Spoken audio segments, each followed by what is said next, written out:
Hi, Jackson. It's Papa. I'm going to read and tell you a story that I've read and told a lot of times. It's actually a story that they turned into a movie, but right now I'm going to tell you the story.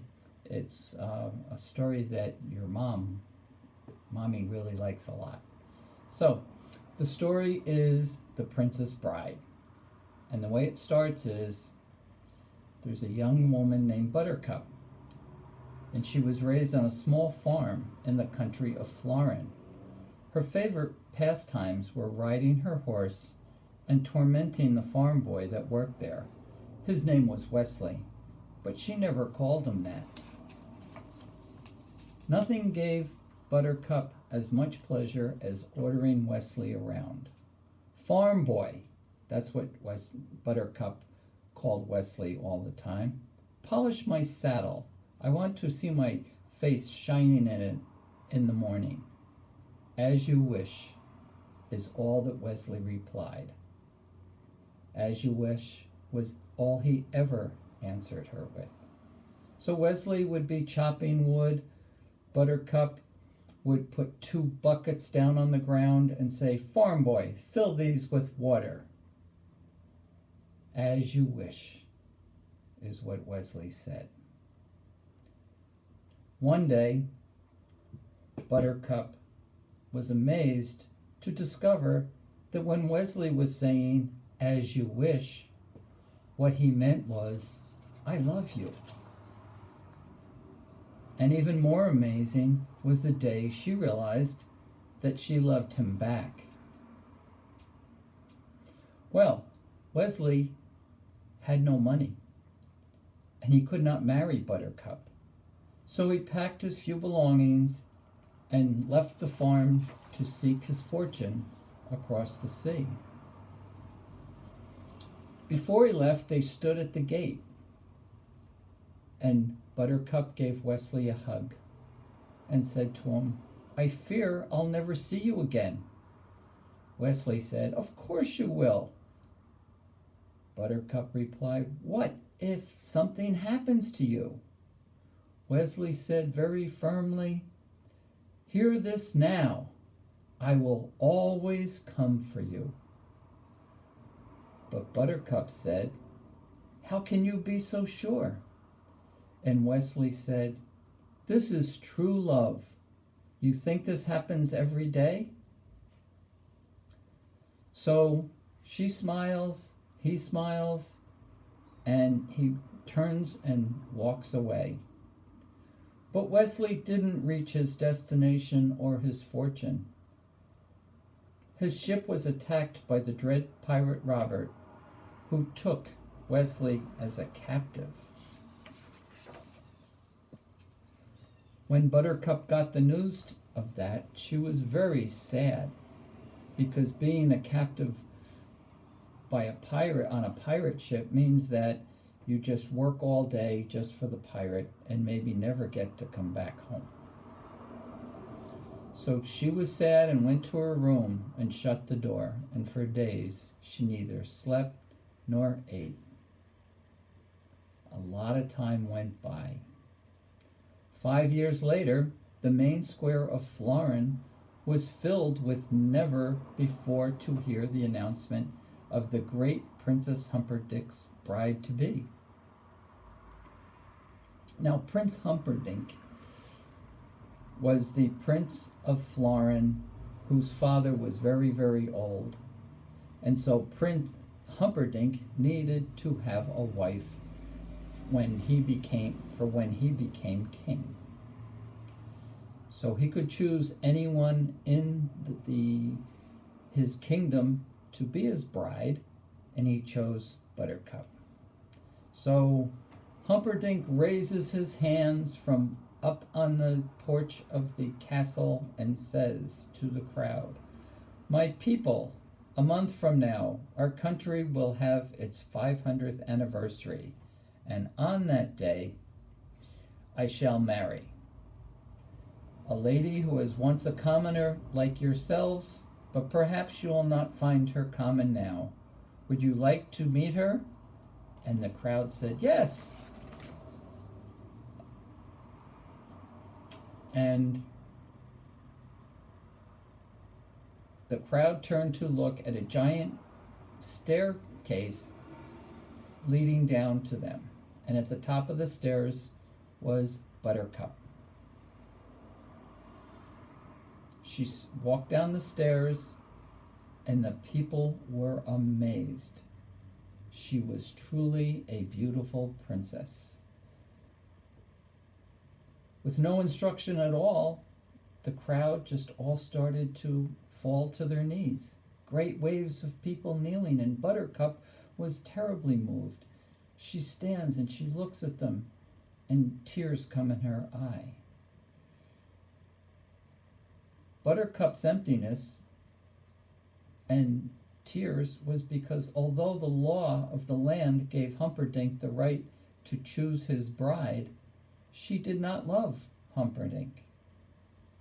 Despite Humperdinck's reassurance that she would grow to love him, the only joy she found was in her daily rides. So one day she was out riding, and she was far from the castle. She was riding in a forest, and she heard a voice. "Lady!" the voice shouted. She pulled the reins of the horse up to make it stop, and 3 men were standing in the path in front of her. Beyond them, she could see the waters of Florin Channel. The 3 men are not your everyday farmer types. Standing in front is a tiny man with the most angelic face. He is a Sicilian, and his name is Vicini. Beside him is a Spaniard, erect and taunt as a blade of steel, and his name was Inigo Montoya. Beside him is a giant. His name is Fezzik. Now, he's not a giant, he's just a really big man.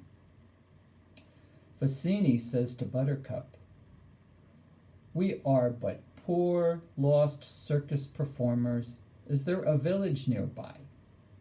Vicini was not being honest with Buttercup.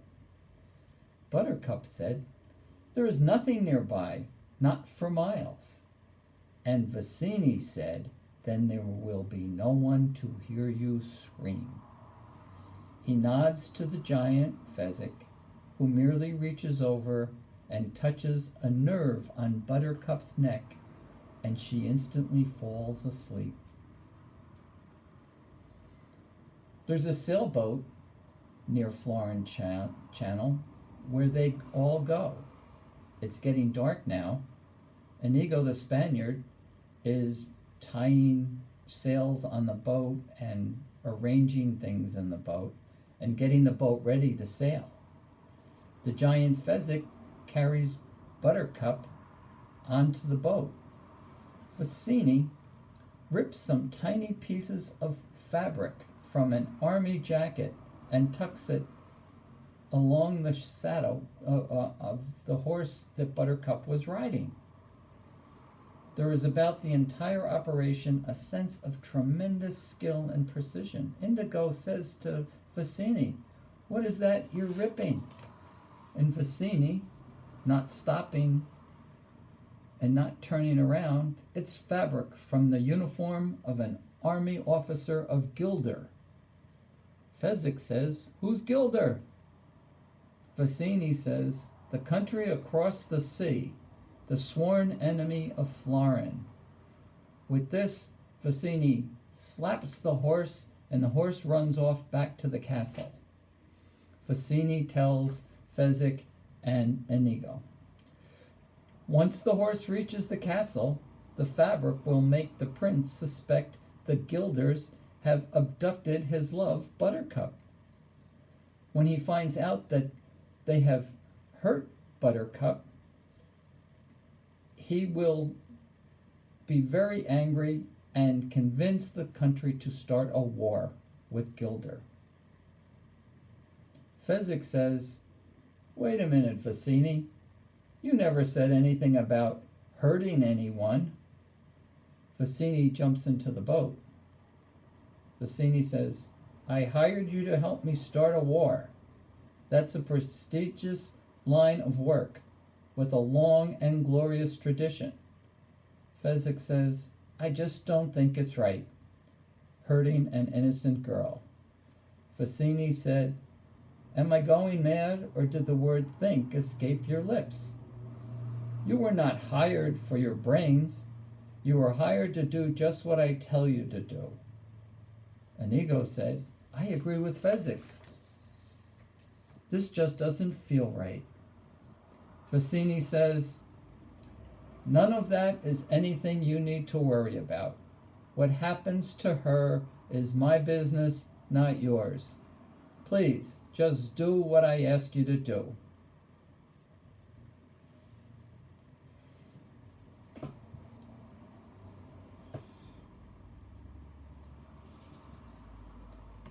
Now they are all in the boat.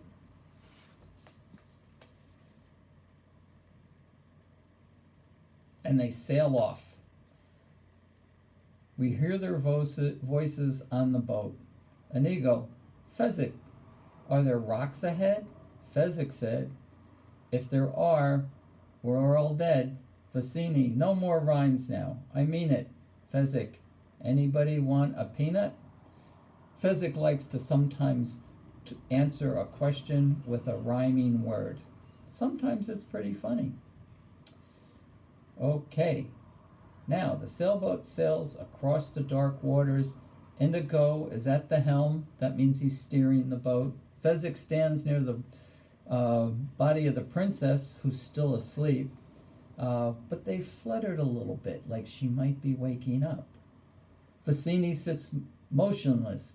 The waves are higher, and there are only occasional flashes of moonlight coming between the clouds. Vicini, we'll reach the cliffs by dawn. Indigo nods, glances back.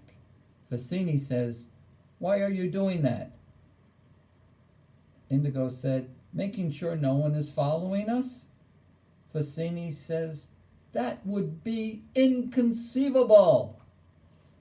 Buttercup says, she obviously just woke up, Despite what you think, you will be caught, and when you are, Prince Humperdinck will see that you are all punished. Vicini turns toward her. Of all the necks on this boat, Highness, the one you should be worried about is your own. He says that to Buttercup. He's kind of talks mean sometimes. Inigo looks back behind the boat again. Vicini says to him, Stop doing that. We can all relax. It's almost over. Inigo, you're sure no one is following us? Vicini says, As I told you, it would be absolutely, totally, and in all other ways inconceivable. No one in Gilder knows that what we have done, and no one in Florin could have gotten here so fast out of curiosity. Why do you ask? Inigo, no reason. It's only I just happened to look behind us and something is there. Vicini, what? And suddenly the three whirl, stare back, and as they do, it's hard to see, and all they see is darkness. The moon is behind clouds, but the wind whistles and the wave pounds, and suddenly it's all gone ominous, which is scary. Inigo, Fezzik, and Vicini, squinting back, trying desperately to see, at this moment, they are all holding their breaths as they stare into the darkness behind them. And there is still nothing to be seen. It's still ominous, only now it's eerie too. Then, the moon slips through, and Indigo was right. Something is very much there. A sailboat. A black boat with a great billowing sail. It's a good distance behind them, but it's coming quickly, closing the gap between them. Inigo, Fezzik, and Vicini staring at the other boat, and Vicini says, "It's probably just some local fishermen out for a pleasure cruise at night through eel-infested waters." And now, as a sound comes from their boat, they turn and see Buttercup diving into the water and starting to swim away. Well, that's a good place to stop this thing. So what's happened so far? There's a princess and a prince. She doesn't love him, but they're supposed to get married. These three men, the giant Fezzik, Indigo, and Vicini, have taken the princess while she was out riding her horse and taken her in a boat, and they're sailing out across an ocean. What they don't realize is that she's brave enough to jump out of the boat and try to swim away. And the next time I read some more, we'll find out what happens to her in the water. So I hope you're having a good time with school and everything else. I'm glad I could send you this tape, this video, and we'll talk. I'll send you more. Okay? I hope you like the story so far, and it will get even more exciting. Okay? Say hi to Oliver and say hi to Mommy for me. Bye-bye. I love you, buddy.